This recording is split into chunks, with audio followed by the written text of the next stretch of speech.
I came home for Christmas and my seat at the table was gone. Not moved gone. The lemon pie I baked still steamed in my hands when I saw 6 plates gleaming under the chandelier, one of them sitting where mine used to be. Mom smiled like nothing was off.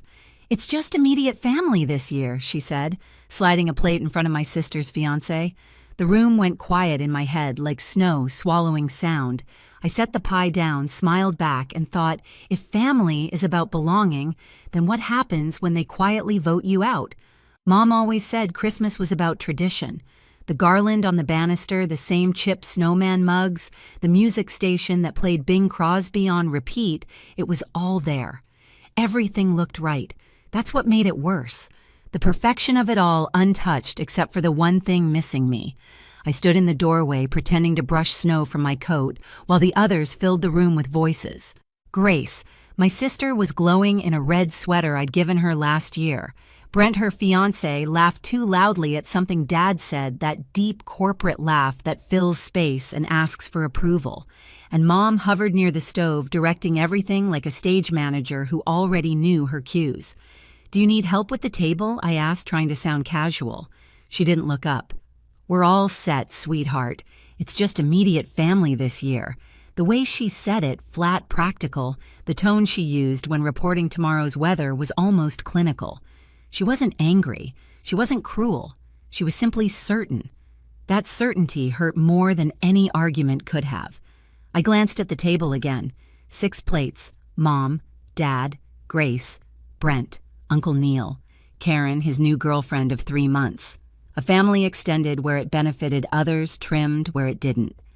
My seat, the one I'd sat in every year since I could remember, had been filled by Brent's. My name card gone. My contribution erased. Grace looked up, her smile faltering just enough to show guilt. "I didn't know they were... I thought you were coming later." "Yeah," I said softly. "I guess I should have called ahead." No one corrected me. For a second, I almost pulled out a folding chair like I used to when the cousins came over. But something inside me stopped.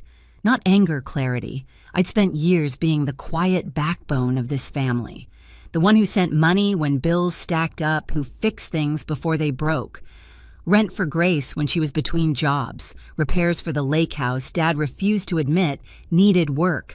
Grocery cards, Prime memberships, streaming accounts, they all ran through me. I thought that made me part of them. I thought contribution meant belonging. But watching Mom set that last plate in front of Brent, I realized it had never been about gratitude. It was about convenience. I wasn't family. I was funding. Mom wiped her hands on a towel and called everyone to sit. Her voice was warm again, practice the kind that makes outsiders feel welcome. I stood there another beat, waiting for someone to notice I hadn't sat down. No one did, so I smiled, adjusted my scarf, and said, "You guys start without me." Mom nodded like I'd confirmed her plan. "We'll save you some pie." I walked out before she remembered that the pie was mine. The cold hit harder than I expected. Snowflakes clung to my hair, melting down my collar as I walked to the car. Behind me, the house glowed like a postcard, warm, perfect, and completely false. Through the frosted window, I could see Grace lift her glass, Brent saying something that made everyone laugh. My mother smiled. From the outside, it looked like a scene worth framing. Inside, it was the quietest betrayal I'd ever witnessed. I sat behind the wheel, the pie on the passenger seat, and watched my breath fog the air. I told myself to drive, but my hands stayed still. The radio was still on from the trip, Bing Crosby humming "I'll Be Home for Christmas." The irony almost made me laugh. Almost. I thought about the last few years, about how every problem in that house somehow ended up on my screen. Grace's rent payment, Mom's electric bill, Dad's temporary loan for the lake house repairs. None of them ever asked outright. They just hinted, side-waited. And I always filled in the silence with money. Because that's what you do when you love people, right? You make things easier. But love, I realized, had become a transaction in our family. And I was the only one still paying. I could picture the spreadsheet on my laptop, the one where I tracked my monthly expenses. Under family, the numbers never stopped climbing. Grocery cards, subscriptions, one-time emergencies that somehow happened monthly. I'd told myself it was normal, that it was love. But sitting there in the dark, I finally saw it for what it was, maintenance. I've been maintaining their comfort at the cost of my own. The headlights from another car passed over me, and for a second I saw my reflection in the window. Eyes tired, jaw tight, pie untouched. I wasn't angry yet. Anger would have been too easy. What I felt was quieter, heavier, like a balance shifting. I remembered something Mom once told me when I was 16. Grace needs more attention. You're stronger, Adele. Back then, I believed her. I thought strength meant giving more, needing less. But strength without boundaries isn't strength, it's servitude. A knock on the glass pulled me back. A kid from next door waved awkwardly, then gestured at the snow piling up on the driveway. I nodded and turned the ignition. The car heater whirred to life, filling the silence with its steady hum. As I backed out, I caught one last glimpse of the house. My mother leaning close to Brent, laughing at something he said, her hand on his shoulder, proud and possessive. She never looked that way at me. The snow thickened as I pulled onto the main road. The wipers kept rhythm slow and steady, marking time like a metronome. People say silence keeps peace, but in my family, silence was how you disappeared. That night, I didn't cry. I didn't yell. I just drove home and made a quiet promise never again would I buy my place at that table. When I got back to my apartment, it was midnight, the kind of buffalo cold that seeps through walls and lingers in your bones. I set the lemon pie on the counter, still untouched, and stood there a moment, coat half off, shoes still wet. The silence felt honest. No forced laughter, no background music trying to make everything seem fine, just the low hum of the fridge and the tick of the clock above it. I poured a glass of water and stared at the reflection in the window. Tired eyes, red nose. A woman who looked like she'd finally run out of pretending. My phone buzzed. Mom, then Grace, then Dad. 32 messages stacked one after another like accusations. I didn't open a single one. Instead, I walked to my desk and opened my laptop. The screen lit up the room, a cold blue glow. My budgeting app was still open from last week. Family expenses, it read like a quiet punchline. Click. The $600 monthly transfer to Mom and Dad paused. Click. Grace's car loan payment canceled. Click. Prime account ended. Click. Netflix logged out of all devices. Each click sounded like a match being struck. Not to burn bridges, but to light my own way out. I didn't leave a note. No announcement, no explanation. Just quiet boundaries where noise used to live. Another message pinged. Are you seriously doing this over one dinner? I closed the screen. I made coffee instead, even though it was past 1. The smell filled the room, grounding me. I wrapped my hands around the mug and let the warmth settle in. For years, I'd been the backup plan, the helper, the reliable one who never said no. Tonight, I said it without a word. A memory flashed Mom in the kitchen when I was 12, telling Grace she had a creative spirit, then turning to me. And you, Adele, you're the practical one. You'll keep things running. Back then, I thought it was a compliment. Tonight, it sounded like a life sentence I'd finally served. The phone buzzed again. Then the doorbell. I didn't move.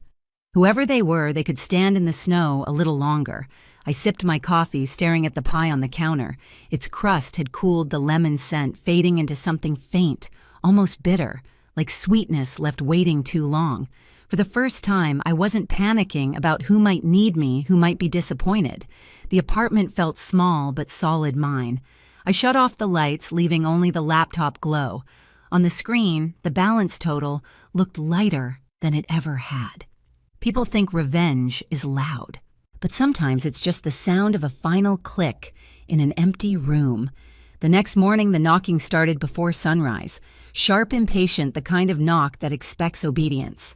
I let it go on longer than I should have, watching the shadow shift behind the frosted glass.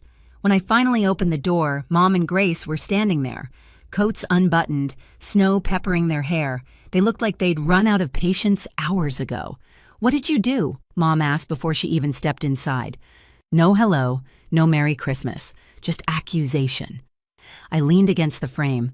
"Good morning to you, too." Her voice was tight. "Why didn't the money go through? My grocery card got declined. Grace can't make her car payment. You canceled Prime. You're being cruel." I studied her face, the same face that used to check my forehead for fevers, now flushed with outrage instead of worry. "Cruel," I said quietly. For paying for myself instead of everyone else. You weren't uninvited, she snapped. It was just a smaller dinner. With a plate for Brent, I said. He's part of Grace's future, she replied, folding her arms. We didn't think you'd make a big deal out of it. Then she said it the line that cut deeper than anything that came before. You have no husband, no kids, and you make good money. It's your responsibility to support this family while Grace is starting her life. Grace didn't contradict her. She just looked down, her cheeks red. Something in me clicked into place, quiet, irreversible. For years, I'd been trying to fit into a role they'd already rewritten. They hadn't forgotten my chair. They'd reassigned it. I'm done, I said. Mom blinked, thrown off by how calm it sounded. You're choosing a fight. I'm choosing a boundary, I said. If you hear it as a fight, that's on you. Her mouth twisted. Don't twist this into something noble, Adele. You're abandoning your family. No, I said softly. I'm just refusing to keep funding one. The silence after that stretched long enough for the snow to start melting on their coats. Grace tried, voice shaking. Don't make this ugly. It already is, I said. I just stopped pretending it's not. Mom sighed, switching tactics. You'll regret this. One day you'll need us. If that day comes, I said, stepping back, I hope you answer the door. They left without another word, footsteps crunching down the hall. The air felt lighter when it shut behind them. For the next few days, my phone became a battlefield. Dozens of texts, some pleading, some furious, some guilt wrapped in concern. I muted the group chat, turned off notifications. The quiet was addictive. Then, on January 3rd, a message appeared from a number I didn't expect, Brent Callahan. No greeting, no preamble, just a single sentence and an attachment. I don't know if I should send this, but you deserve to hear it. It was an audio file. At first, all I heard was background noise, forks, clinking Christmas music, the scrape of chairs, then voices. Uncle Neil. So how's the martyr doing? Mom laughing, probably sulking like we ruined her wedding day. Grace. She'll get over it. She always does. Dad's voice lower. At least now we can have a holiday without one of her lectures. Karen. She always tries too hard. The gifts, the clothes, it's exhausting. Laughter followed. Then, Brent's voice, uncertain. You know she can probably hear all of this through the door. The room went silent on the recording like guilt had briefly found oxygen. When it ended, I just sat there, phone in my hand, coffee cooling beside me. I didn't cry. I didn't scream. The hurt was colder than that clean surgical. A second message from Brent came through. I'm sorry. I didn't know they talked about you like that. I told Grace it was messed up. She got angry. I moved into the house after New Year's, but it's bad. I stared at his words. The irony of the man who'd taken my seat being the only one honest enough to send me the truth wasn't lost on me. For days I tried not to replay that recording. I failed. Every laugh, every cutting word etched itself deeper. But anger, when it stays too long, cools into clarity. So when the next knock came a week later, softer this time, I was ready. Mom again, Grace behind her dark circles under her eyes. The kitchen caught fire, Mom said, voice trembling. It's bad. We need help until insurance clears. I didn't move from the doorway. Is everyone okay? Yes, she said quickly. We just need a little help to get through the month. There it was again. Not thank you. Not we're safe. Just the ask. Always the ask. I reached into my coat pocket and pulled out an envelope. Mom's face softened, hopeful, relieved. When she opened it, her expression faltered. Inside was a single $50 bill. What is this supposed to be? She asked. That I said is what my seat at the table was worth. The silence that followed felt like snow before it falls thick, waiting. Grace whispered, That's not fair. Neither was Christmas, I said. Mom's voice sharpened. You're being spiteful. No, I said calmly. I'm being consistent. I set the envelope on the counter beside a pile of burned recipe cards and turned to leave. You don't have to be like this, Grace called after me. I paused at the door. Like what cold? I met her eyes. You called me cold when I stopped paying for your heat bill, too. She said nothing. Outside, the wind bit at my face, the air sharp and clean. I walked to my car, each step cutting through the snow like punctuation. At home, I lit a candle, made tea, and sat by the window. The city was quiet, the kind of stillness that only comes after a storm. My phone buzzed another message from Mom. Then Dad. "Please, Adele, it is family." I turned the phone face down. Family shouldn't sound like a demand. The next morning, Brent showed up at my door. His eyes were tired, his hands shoved deep into his jacket pockets. "I moved out," he said. "Couldn't stay there anymore." He pulled out another envelope and handed it to me. Receipts, statements, my name printed neatly at the top of each page. "She opened a credit card under your name," he said quietly. "About $8,000 in charges. Said you'd understand, that you'd never press charges because you're family." I felt something inside me go, still. Not surprise, just confirmation. "Why are you telling me this?" I asked. "Because it's wrong," he said, and because I couldn't keep pretending. When he left, I spread the papers across my desk. Restaurant bills, hotel stays, a stroller from an upscale boutique, $8,000 of proof. That night, I called the bank, then a lawyer. The process was slow clinical. But with every signature, every verification, I felt lighter. 2 days later, Grace texted, "You don't have to make this worse." The next day, Mom called. "We don't call the police on family." But we should, I thought, because silence had protected them long enough. When the police reached out to Grace, the calls stopped. The noise finally ended. Weeks later, the lawyer confirmed it. My name cleared, account closed. Justice didn't come with fireworks. It came with paperwork and peace. That night, I sat by the same window candle flickering low and whispered to myself, "The debt is paid." March came quiet. The snow began to melt along the sidewalks, leaving streaks of gray slush and the smell of thawed air. My phone was still silent. No more calls, no more guilt disguised as love. I thought I'd miss the noise, but peace turned out to have its own rhythm. Coffee brewing radiator, hissing, the occasional sound of my own laughter when something on TV actually made me laugh. One afternoon, my lawyer called. "Everything's finalized," she said. "The account's been cleared and the bank issued an apology for the delay." After we hung up, I just sat there for a while, listening to nothing. It was strange realizing that after months of tension, there was no next crisis waiting to unfold. I poured a cup of coffee, the smell filling the apartment, and looked out the window. The city was still pale sunlight catching on the puddles where snow used to be. My phone buzzed once a voicemail. "Dad." I hesitated, thumb hovering, then pressed play. His voice was softer than I remembered. "Hey, sweetheart. I don't know if you'll listen to this, but I need to say it anyway. You were right. We treated you like a safety net, and when you finally stepped away, the whole house fell.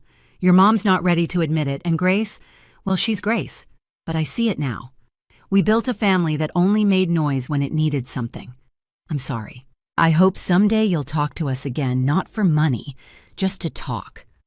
The message ended with silence, then a faint sound of him, exhaling like relief and regret tangled together. I didn't cry. I just smiled faintly, saving the voicemail not to replay it, but to keep proof that some truths finally land. Then I opened my notebook, the one where I'd written every dollar, every favor, every line of quiet generosity, and added one last entry: "The debt is paid." When I closed the cover, the sound felt final, like the click of a lock. Outside, the snow was gone. That evening, I washed the pie dish that had sat untouched since Christmas and slid it back into the cupboard. The kitchen smelled faintly of lemon and coffee, the way peace sometimes smells when it finally has room to breathe. I sat by the window with a mug of tea, watching the last patches of snow dissolve into the streetlights. For years, I thought family meant endurance. Now I know it means choice. I came home for Christmas once, but I found something better than a seat at their table, my own peace. If you've ever been left standing where your chair should have been, tell me in the comments. You're not alone. And don't forget to subscribe for the next story.